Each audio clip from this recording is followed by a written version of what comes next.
And just because it's a good story does not make it a fact.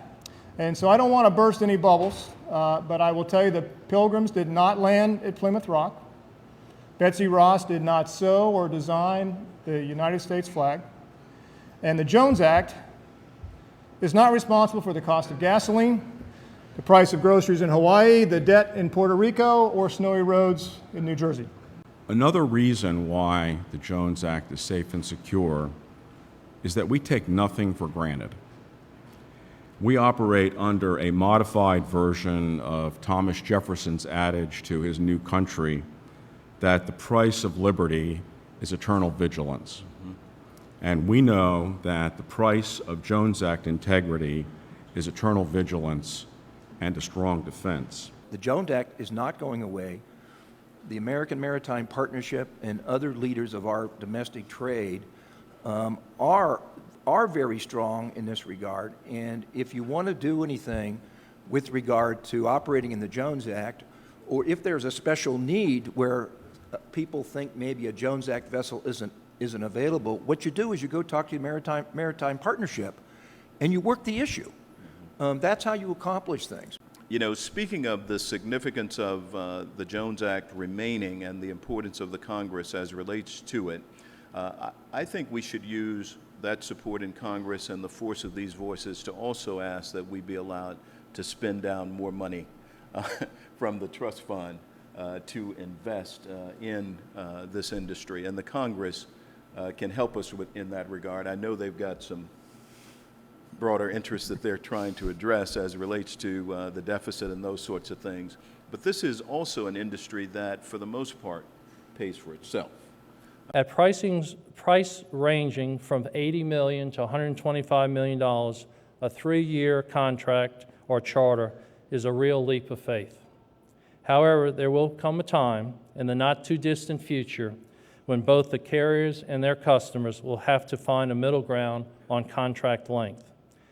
As has been seen in certain other subsegments of the Jones Act space, particularly the tankers, there's a point in which fleet replacement must and will occur in order to service the underlying transportation demands. The trucking assets of Sealogix, coupled with an outsourced third-party terminal in Los Angeles, our own vessels, and then a dedicated terminal in Hawaii, allow us to seamlessly and ably serve the marketplace. The bad news for the company out the back end of what for us was a significant investment year, almost $350 million in 2015, is we now have 4 very old tired ships that need to be refleeted, probably a cost of something excess of $500 million. The U.S. shipyard industry hasn't sat idly by. Matter of fact, I can look out there and see several shipyards that have looked outwards. They've benchmarked. They've worked with foreign shipyards to get better. And they don't do that because it's easy. They do it because they want to be better. They want to innovate. And what we've seen is our shipyard industry has led the way. The conversions and the new builds are the easiest, or were the easiest parts of that whole project. The logistics associated with setting up LNG supply, although for us it was easier being a Jones Act player because they're dedicated routes to ports in both trades, much easier than an international player trying to do it, were by far the most difficult in terms of getting all the pieces together. Yes, we've signed agreements with PSC and with AGL Pivotal, so we're in place, and also Volker and his group are well involved in the logistics of our fuel supply. But for anybody who is going to go down this path, don't underestimate the significance and the challenges you're going to have from a logistics perspective in supplying fuel. I think any ship owner that's looking to renew their fleet, as we've seen in the Jones Act tanker space, would be sorely mistaken not to build at least the optionality of building with dual fuel capability. So what we've seen in the tanker space, you've got 8 tankers being built at NASCO, 8 at Aker, and each one of those tankers is dual fuel capable.